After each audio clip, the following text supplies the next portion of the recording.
ফলে বিতর্ক কিন্তু চূড়ান্ত জায়গায় এসছে এবং তার সঙ্গে বাস্তবতা মিলে যাচ্ছে। 29 সাল যে প্রশ্ন করলেন, ভয়ানকভাবে বিজেপির হারের সম্ভাবনা তৈরি হয়েছে। পূর্ণভাবে প্রত্যেক বিরোধী দলকে এবং জনগণকে অন্ধকারে রাখা হয়েছে।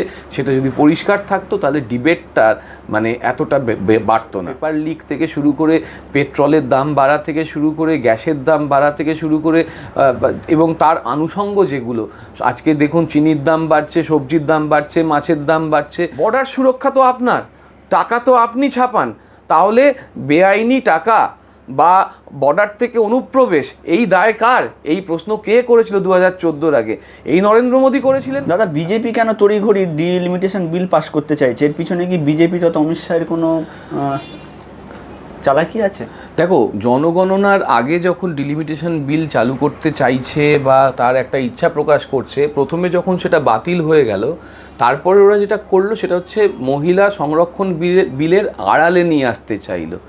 এই আড়ালে নিয়ে আসা আর জনবিন্যাসকে মাথায় না রেখে বিশেষ রাজ্যগুলোর দিকে নজর দেওয়া, এখান থেকেই বোঝা যাচ্ছে যে ওদের যে পায়ের তলার মাটি সেটা ধীরে ধীরে কমে যাচ্ছে। ডিলিমিটেশনের কারণটা কি? একটা তো নির্দিষ্ট কারণ থাকবে এবং তার একটা পুঙ্খানুপুঙ্খ বিশ্লেষণ থাকবে, জনগণের সামনে তার প্রকৃত তথ্য থাকবে। প্রত্যেক বিরোধী দল বা সংসদে যারা সাংসদ রয়েছেন বা বিধানসভায় যারা বিধায়ক রয়েছেন তাদের কাছে একটা পরিষ্কার চিত্র থাকবে। ডিলিমিটেশন কি এর আগে হয়নি? অবশ্যই হয়েছে এবং সেটা সময়ের প্রয়োজনে হয়েছে, জনসংখ্যা বৃদ্ধি হয়েছে। তাহলে জনগণনাটা তো আগে সম্পন্ন করতে হবে। আপনি জনগণনা না করে এসআইআর করছেন, আপনি গণনা না করে আপনি করতে চাইছেন আপনার ডিলিমিটেশন।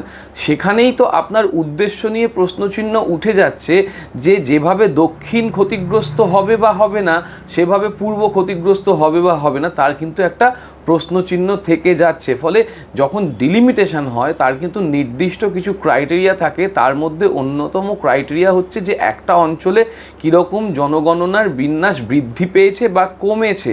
তা সেইটাকে আপনি পুরোপুরি বিশ্লেষণ না করে আগে থেকে কেন ডিলিমিটেশন করছেন? জনগণনা করতে আপনার কী ভয়? অবশেষে তো শুরু করেছেন, আজকে 2026 সাল, আজকে জনগণনা শুরু করেছেন। তাহলে এই কাজটা করার পরেই যদি আপনি ডিলিমিটেশন বা এসআইআরটা করতেন, তাহলে যে বিতর্কগুলো ছিল সেই বিতর্কগুলো তো হতো না, জনগণের এত টাকা খরচা হতো না, এত বিপদ হতো না, এত মানুষ আত্মহত্যা করতেন না, এত মানুষকে লাইনে দাঁড়াতে হতো না, সব কিছু একটা ক্রিস্টাল ক্লিয়ার থাকতো। আপনি সেই জায়গাটায় সবাইকে ক্রোনোলজির কথা বলেন, আপনি ক্রোনোলজি মিস করে গিয়েছেন। ডিলিমিটেশনের পিছনে একটা অসাধু ব্যাপার রয়েছে, দক্ষিণের রাষ্ট্রগুলোতে একটা নতুনভাবে বাতাবরণ তৈরি করা, আর সেখানে উত্তরপ্রদেশ বা এই যেগুলোকে গোবলয় বলে সেই রাজ্যগুলোর থেকে আলাদা করে সুবিধা নেওয়া। এই সুবিধার রাজনীতি বিজেপি করতে চাইছে, কারণ তারা জানে যে দক্ষিণ বা বিশেষ করে আমাদের এই দিকটায় তাদের খুব একটা সুবিধা হয় না। তারা গোবলয়ের মাধ্যমেই সমস্ত কিছু বার করতে চায়। তারই একটা নিদর্শন হচ্ছে এই অপরিকল্পিত ডিলিমিটেশন, যেখানে সম্পূর্ণভাবে প্রত্যেক বিরোধী দলকে এবং জনগণকে অন্ধকারে রাখা হয়েছে। সেটা যদি পরিষ্কার থাকতো তাহলে ডিবেটটার মানে এতটা বাড়তো না। কোথাও না কোথাও কি 29-এর ভোটে একটা অনিশ্চয়তা কাজ করছে, যার জন্য এই তড়িঘড়ি ডিলিমিটেশন? দেখুন, 2019 সালের রেজাল্টের সঙ্গে 2024 সালের রেজাল্টের যদি তুলনা করেন এবং তারপরে যদি আজকে 2026-এ আসেন, সেখানে যদি বিভিন্ন রাজ্যের যে বাতাবরণ, আমি রেজাল্ট শুধু বলছি না, বাতাবরণটাও বলছি, একথা নিশ্চিত হয়ে যাচ্ছে যে বিরোধী দলগুলি ঐক্যবদ্ধ আরও বেশি হচ্ছে এবং শক্তিশালী হচ্ছে। এবং যে বাতাবরণ তৈরি হয়েছে, পরীক্ষার পেপার লিক থেকে শুরু করে পেট্রোলের দাম বাড়া থেকে শুরু করে গ্যাসের দাম বাড়া থেকে শুরু করে এবং তার আনুষঙ্গ যেগুলো, আজকে দেখুন চিনির দাম বাড়ছে, সবজির দাম বাড়ছে, মাছের দাম বাড়ছে। অর্থাৎ মুদ্রাস্ফীতি দেখানো হচ্ছে কম হচ্ছে, কিন্তু বস্তুত সেটা জনমানসে তার রিফ্লেকশন হচ্ছে না, বরঞ্চ অনেক বেশি খরচা বেড়ে যাচ্ছে। যে কেউ সেটা অ্যানালিসিস করলে দেখতে পাবে। তাই 2019 সালে যে দলটা 303টা আসন পেয়ে এসেছিল, সেই দলটাই কিন্তু 2024 সালে 240-এর কাছাকাছি নেমে গিয়েছিল এবং তারপর দুটো বৈশাখী নিয়ে তাদেরকে চলতে হচ্ছে সেই দুটো বৈশাখীও কিন্তু সঠিকভাবে তাদের পাশে থাকছেন না বলেই খবর হচ্ছে। ফলে 2029 সালে ওদের মাথায় রাখতে হবে যে ওরা যেভাবে মানুষকে লাইনে দাঁড় করিয়েছে, যেভাবে মানুষকে মিথ্যা কেসে ফাঁসিয়েছে, পুলিশি ষড়যন্ত্র করেছে, পুলিশি রাষ্ট্র ব্যবস্থা তৈরি করার চেষ্টা করেছে, একটা নজরদারি রাষ্ট্র ব্যবস্থা চালু করেছে, যেভাবে মানুষকে প্রতিনিয়ত হুঙ্কারের মধ্যে রাখছে, হুমকির মধ্যে রাখছে, কিছু হলেই দেশদ্রোহী ট্যাগ দিয়ে দিচ্ছে, কিছু হলেই আরবান নাকশাল ট্যাগ দিয়ে দিচ্ছে, কিছু হলেই দিমাগি নাকশাল ট্যাগ দিয়ে দিচ্ছে। মুক্ত চিন্তা, স্বাধীনতার যে আশা নিয়ে দেশ স্বাধীন হয়েছিল, সেই স্বাধীনতার চেতনা সম্পূর্ণ বিসর্জন দিয়ে দিচ্ছে এই বিজেপি। এবং তার ফল যেটা দেখা যাচ্ছে যে জনমানসে কিন্তু একটা চূড়ান্ত বিক্ষোভ তৈরি হচ্ছে। আমি যদি আজকে দেশকে প্রশ্ন করি, যে সরকারকে প্রশ্ন করি যে 300 কেজি RDX ঢুকলো কী করে, আমি যদি জিজ্ঞেস করি 40 জন শহীদ হলেন কি করে, আমি যদি জিজ্ঞেস করি দিল্লিতে এত বেশি বোমা বিস্ফোরণের জায়গা হলো কি করে, আমি যদি জিজ্ঞেস করি পেহেলগামে হামলা হলো কি করে, মানে যারা সাধারণ মানুষ 28 জন মারা গেল কি করে, তখন আমি দেশদ্রোহী হয়ে যাব? আমি যে কোনো প্রশ্ন করলে দেশদ্রোহী হয়ে যাচ্ছি? তাহলে প্রশ্ন করার অধিকার আমার নেই? গণতন্ত্রে প্রশ্ন করার অধিকার নেই? আপনি জানান, আপনি তো সব কিছু, গণতন্ত্রের সবথেকে বড় যে প্রসঙ্গ সেটা হচ্ছে ইনফরমেশান ডিসিমিনেশন। তাহলে নলেজ ডিসিমিনেশন আপনি করছেন না, আপনি শুধু দেশকে সামনে রাখছেন আর বলছেন মহারাষ্ট্রের লাটুরে গিয়ে ক্যা মে উন শহীদোं के नाम आपका एक वोट मांग सकता हूँ। আর যে বা যারা আপনার বিরোধিতা করছে তারা অদ্ভুতভাবে মারা যাচ্ছে, সে সত্যপাল মালিকও হতে পারেন। তাহলে প্রশ্ন হচ্ছে যে আপনি আর দেশকে সামনে রেখে কত অন্যায় অবিচার করে যাবেন? বর্ডার সুরক্ষা তো আপনার, টাকা তো আপনি ছাপান, তাহলে বেআইনি টাকা বা বর্ডার থেকে অনুপ্রবেশ এই দায় কার? এই প্রশ্ন কে করেছিল 2014 আগে? এই নরেন্দ্র মোদী করেছিলেন। তাহলে আজকে তো সেই প্রশ্নটা তার উপরেই লাগু হয়। আমেরিকার সামনে গিয়ে নতজানু হয়ে যাচ্ছে। আগে প্রণববাবুর ব্যাপারে বলেছিলেন যে প্রণববাবু চিঠি লিখছেন, তাহলে আজকে নতজানু কে হয়ে যাচ্ছে? রাশিয়া থেকে তেল কিনতে কে বাধ্য হচ্ছে? E20 কার নামে যাচ্ছে, কোন কোম্পানির নামে যাচ্ছে? E20কে নিয়ে আপনি বড় প্রচার করছেন, বহু গবেষণার ফল। তাহলে সেই E20 কারখানা কেন একজন বিজেপির সাংসদের বা মন্ত্রীর ছেলে করবে? তার হাতে কেন এত সম্পত্তি বাড়বে? 4,500 গুণ সম্পত্তি বৃদ্ধি কেন হবে তার? তাহলে সেখানে প্রশ্ন কেউ করবে না? কেউ ক্রিকেট খেলেনি, আপনি বংশ নিয়ে বলেন, আপনি রাজনীতির ক্ষেত্রে বলেন যে পরিবারতন্ত্র আসছে, আপনি তো ব্যবসা দেশকে বিক্রি করার মতন ব্যবস্থা করে দিচ্ছেন। E20 ফলে জ্বালানির যে ক্ষতি হচ্ছে, যে স্কুটার বাইক গাড়ির যে ক্ষতি হচ্ছে, সেই ক্ষতি আপনি অস্বীকার করে দিচ্ছেন এবং বাধ্য করছেন অস্বীকার করতে। চিনির দামও বাড়ছে, চিনির দাম হু হু করে যেভাবে বেড়ে যাচ্ছে, এবং তার সঙ্গে সঙ্গে আপনি যেভাবে আপনার ছেলেকে ক্রিকেট খেলেনি যে তাকে সবার ওপরে বসিয়ে দিয়েছেন, তার কোম্পানিগুলো, যে ফাইন্যান্স কর্পোরেশনগুলো হু হু করে তাদের টাকা বাড়াচ্ছে, সে ব্যাপারে আপনার খবর নেই। আপনার খবর নেই যে আপনার ছেলেকে আপনি E20 কোম্পানির বদলে দিয়েছেন এবং সেখানে যে পরিবেশের ক্ষতি হচ্ছে, কি চূড়ান্ত পরিবেশের ক্ষতি হচ্ছে। বলছে যে একটা গাছ লাগাও মায়ের নামে, কি ফেক একটা ন্যারেটিভ।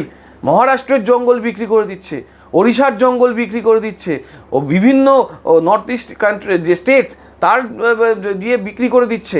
আর প্রত্যেকটা রাজ্যে, বেশিরভাগ রাজ্যে বিভাজনের রাজনীতি।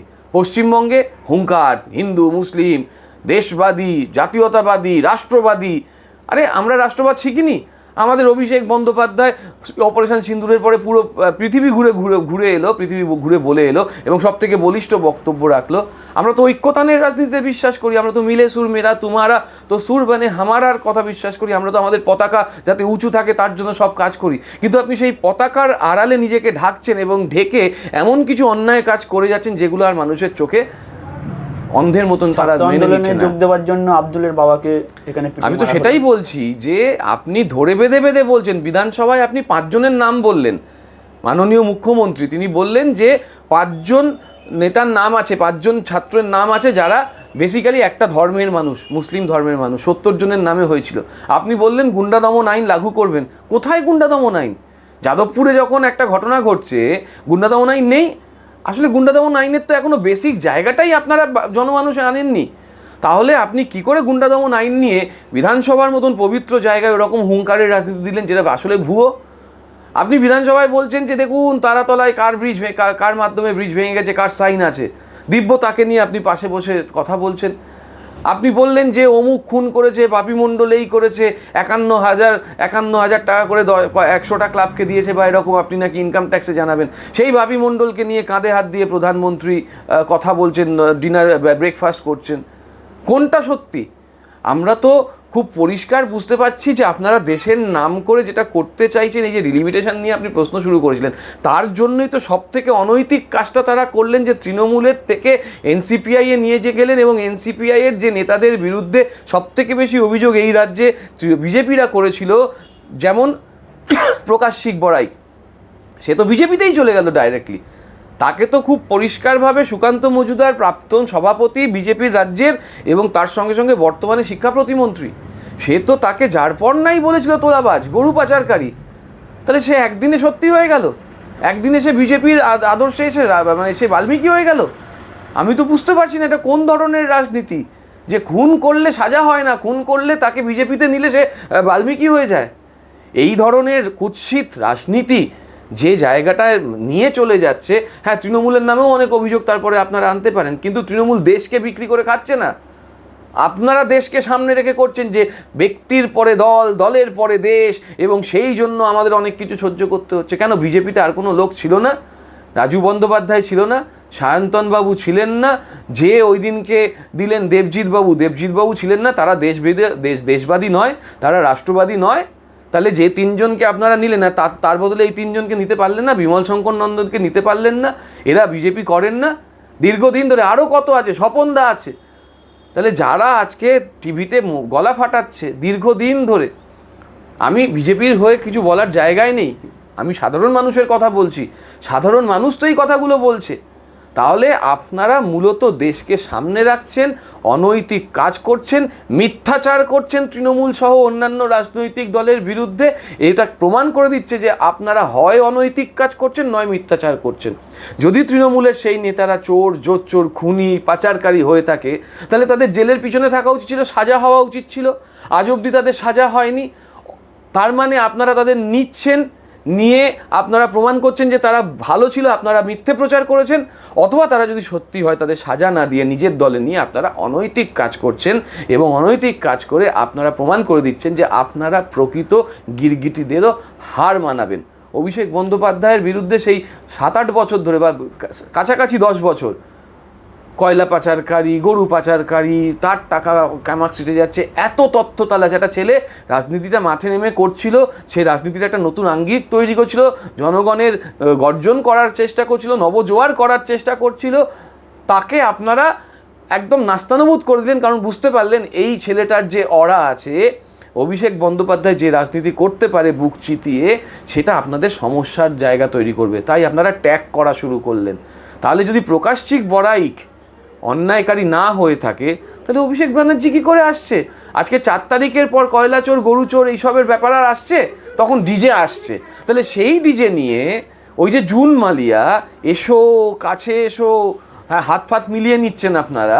তাহলে সেই জুন মালিয়া তো ডিজে নিয়ে এতগুলো কাজ করেছিল, ডিজে নিয়ে যে কথাগুলো বলেছিল। 4 তারিখের পরে 5 তারিখ থেকে তো বিজেপি কর্মীদের খুন হওয়ার কথা ছিল, যা বক্তব্য তিনি রেখেছিলেন আমার মনে হচ্ছে। তাহলে তার বিরুদ্ধে কোনো এফআইআর হলো না কেন? বা এফআইআর হলেও কোনো ব্যবস্থা হলো না কেন? কেন অভিষেক বন্দ্যোপাধ্যায় বা অজস্র কর্মী হালিশহর থেকে শুরু করে বনগা থেকে শুরু করে নাকাশিপাড়া, করিমপুর, গতকালকে পরশুদিন করিমপুরে কিছু মহিলা কিছু আন্দোলন করছিলেন অন্নপূর্ণা ভাণ্ডার পায়নি বলে, তাদেরকে পুলিশ কেস দিল অন্য ধর্ম বলে, এবং বলল আধিকারিকদের গায়ে হাত দিয়েছে এবং তাদেরকে গ্রেপ্তার করা হলো শুধু অন্য ধর্মের বলে। আপনি অন্নপূর্ণা ভাণ্ডার বলেছিলেন যে সবাইকে দেবেন, সমস্ত স্তরের মানুষ যারা পাচ্ছিল লক্ষ্মীর ভাণ্ডার, আপনাদের কাছে ডেটা আছে, সেই ডেটার মাধ্যমে আপনারা দিয়ে দেবেন। তারপরে আপনারা গত 3 মাস ধরে যে নাটকটা করে যাচ্ছেন, তাতে কিন্তু মানুষের মনে খুব সন্দেহ জাগছে যে আপনারা প্রকৃত প্রস্তাবে মানুষের রাজনীতি করছেন, না আপনারা ক্ষমতার রাজনীতি করছেন, শুধুমাত্র ক্ষমতায় টিকে থাকার জন্য মিথ্যে ভুয়ো প্রতিশ্রুতি দিচ্ছেন, নাকি আপনারা মানুষের কাজ করছেন। ফলে বিতর্ক কিন্তু চূড়ান্ত জায়গায় এসছে এবং তার সঙ্গে বাস্তবতা মিলে যাচ্ছে। 29 সাল যে প্রশ্ন করলেন, ভয়ানকভাবে বিজেপির হারের সম্ভাবনা তৈরি হয়েছে।